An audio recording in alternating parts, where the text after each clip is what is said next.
Olá,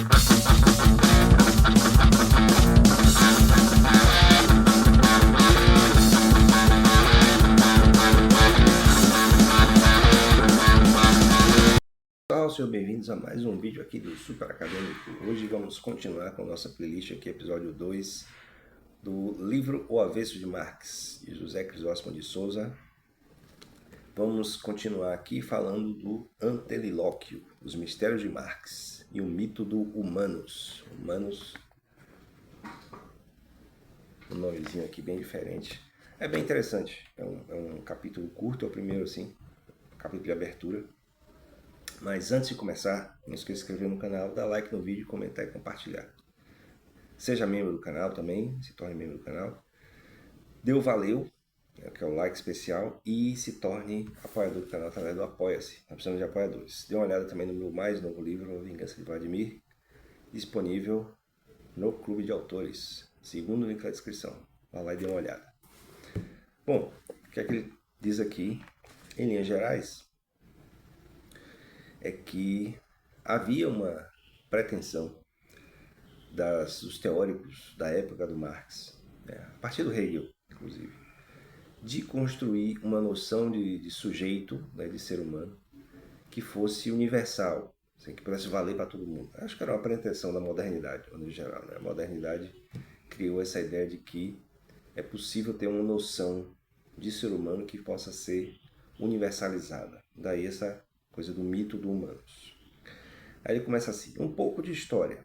Em 1842, Marx estava aparentemente mais para um hegeliano republicano e um democrata russeísta, quer dizer, influenciado por Hegel, influenciado por Rousseau, anti-antigo regime. Quer dizer, em 1842, Marx era bem jovem, ele estaria mais ligado às ideias, pós-Revolução Francesa, as ideias iluministas. Então, hegeliano republicano, lembrando que Hegel teve influência sobre a unificação alemã, que foi liderada pela Prússia, num modelo um pouco mais autoritário do que o republicano. E um democrata ligado a Rousseau, certo? Contra o antigo regime. Estava ainda longe de ter sido ganho para o comunismo pela via filosófica da combinação inicialmente tosca de Feuerbach e Hegel. Então, do que vem esses nomes? Então, Marx ele foi se convertendo, de certo modo, no sentido teórico, no sentido militante, a uma vertente socialista comunista, por influência, aqui está dizendo inicial, tosca, a Feuerbach e Hegel. Hegel, que foi, digamos assim, o filósofo contemporâneo, final do século XVIII, início do século XIX, que influenciou grande parte da intelectualidade alemã. Até hoje, de certo modo. Tem Kant também. Kant antes, depois o Hegel. E o Hegel, ele influenciou o Feuerbach, que foi um teórico que trazia uma noção meio que progressista sobre a religião. Certo? Então o Hegel acreditava no Estado como uma espécie de representação do sujeito, uma expressão universal do sujeito, e Feuerbach numa expressão religiosa. Bom, eu estou resumindo aqui em linhas gerais, às vezes eu também me confundo um pouco com as ideias, mas para deixar claro que essas influências fizeram com que esse jovem Marx fosse transitando de uma tendência mais republicana e anti-antigo regime para uma tendência mais comunista, porque há uma evolução aí no processo, tanto de teorização quanto de militância dele.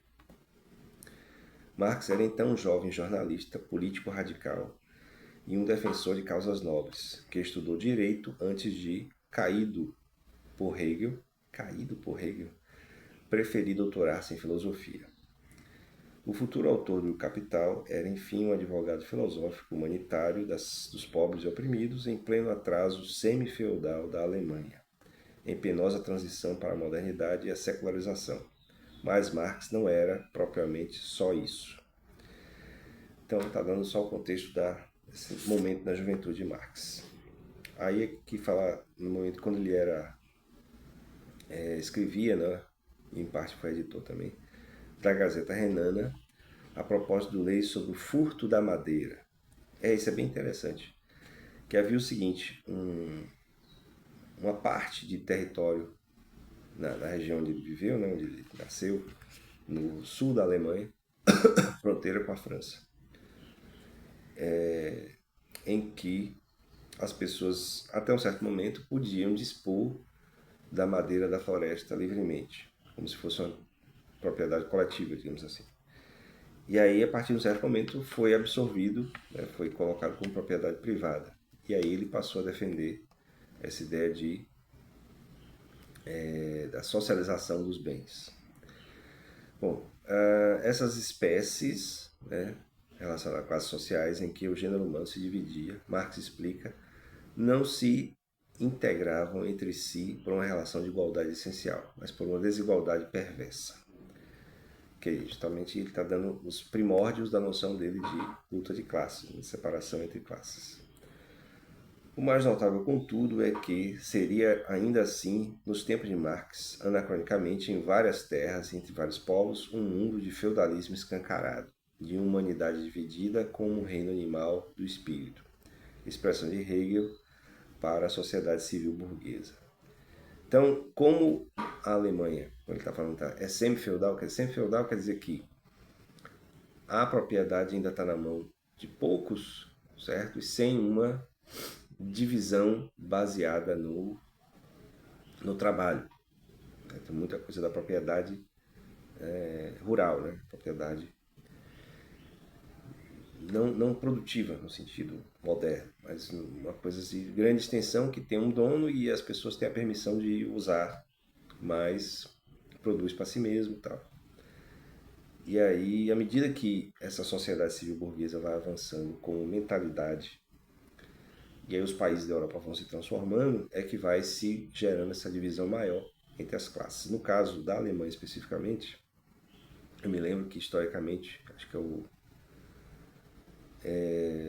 Eric Hobsbawm, que fala que na Alemanha não houve uma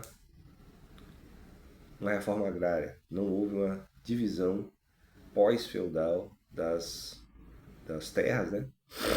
Das propriedades de terra, entre os pequenos produtores, entre os camponeses, como em outros países tinha acontecido, especialmente nos Estados Unidos. Os Estados Unidos é o caso mais famoso, que na outra playlist nossa, do Pensando o Político, do Coelho Forte, se você não viu, dê uma olhada, a última playlist que eu gravei, o Tocqueville fala de como o sistema de distribuição igualitária de acesso a formas de renda, né, acabou gerando um modelo de democracia e de liberdade dos Estados Unidos, pelo menos no século XIX.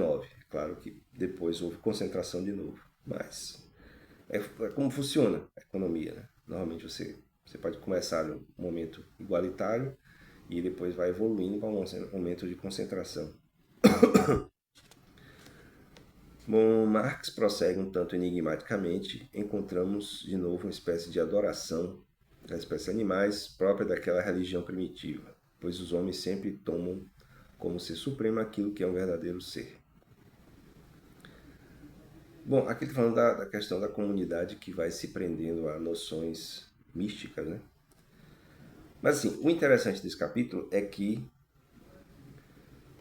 por isso que é mito do humanos, né? É essa noção de que há uma espécie de ente, de ser, por isso que tem esse aspecto religioso místico, que representa a humanidade. O espírito do humanos representa o encontro do amor divino do verdadeiro Deus com a caridade humana do homem verdadeiro.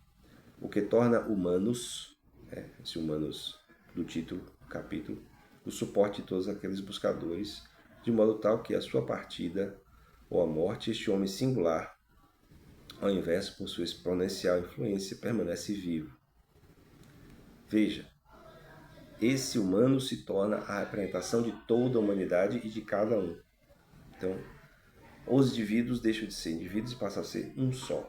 Então, ao longo do livro, o Crisóstomo vai dizer que havia uma busca dos de muitos desses pensadores jovem-hegelianos de esquerda e do Marx, dessa noção geral, absoluta, do humano, do ser humano, e não a noção mais individual que nós temos hoje, né, mais subjetiva que nós temos hoje, de cada ser humano sendo um diferente e tal. E aí ele vai fazer uma conexão que o Claude Lefort também já tinha feito. Inclusive, o livro do Claude Lefort, né, da última playlist, Pensando Político, me foi recomendado pelo Crisóstomo. Há muitos anos atrás eu comprei o livro, li e tal, fiz a playlist para vocês. E aí eu notei que há uma influência do Claude Lefort sobre esse pensamento que o Crisóstomo elaborou de uma conexão religiosa, né, de reconexão com o místico na obra do Marx também, certo? Dessa coisa do levante, do povo escolhido, né, que seriam os proletários, para a transformação num mundo paradisíaco, né, no mundo utópico no sentido de meta a ser alcançada, de perfeição, digamos assim, não seria perfeição, mas uma meta de um mundo melhor, né? Que acaba tendo uma noção meio que místico-religiosa, o que é, assim, do ponto de vista da filosofia, bem interessante, já que ele se apresenta como supermaterialista e algumas pessoas acreditam, inclusive, que a obra de Marx era antirreligiosa, era antiburguesa, né, mas antirreligiosa não necessariamente.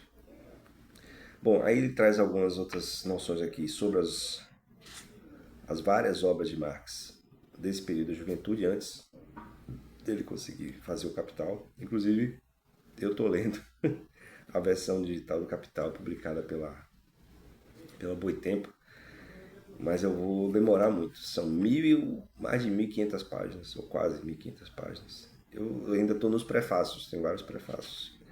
Então, um dia aqui no canal vai ter uma playlist sobre o Capital. E aí nessas outras obras do Marx, da juventude, ele vai elaborando um pouco essas noções que o Crisóstomo extrai como sendo essa busca de uma figura totalizada, né, do ser humano, do sujeito, que represente todos os sujeitos. E ele vai trazer isso também de outros autores da mesma época. É isso. A propósito disso, note-se que Marx se mostra infinitamente mais utópico do que todos aqueles que ele e Engels tratam de caracterizar como tal, os chamados socialistas utópicos. Porque o comunismo dele, para o futuro autor do Capital, nada menos do que o enigma resolvido da história. Bom, aí eu acho que tem muito a ver com o modo como ele absorveu a noção de dialética do Hegel, né? Então, por isso que no outro episódio aqui a gente falou que muitos acusam Marx de ser determinista, né? Porque dogmático, porque haveria uma crença de uma progressão da história para o comunismo como sendo a resolução utópica de todos os problemas relacionados com as desigualdades econômicas. E aí é como se aí a humanidade seria esse humanos, né? Seria essa constituição da possibilidade, né? da potência do humano como sendo um grande ser, digamos assim, um grande ser, se não livre de conflitos, né? Mas pelo menos livre de conflitos econômicos. Bom, é isso. Esse foi o episódio de hoje, né? Episódio 2 aqui dessa playlist do livro O Avesso de Marx, José Crisóstomo de Souza. É da editora Ateliê de Humanidades. Se você estiver interessado, pode procurar que está à venda. Aí é uma editora do Rio de Janeiro. O livro é novo, é de 2024 o livro. Tá?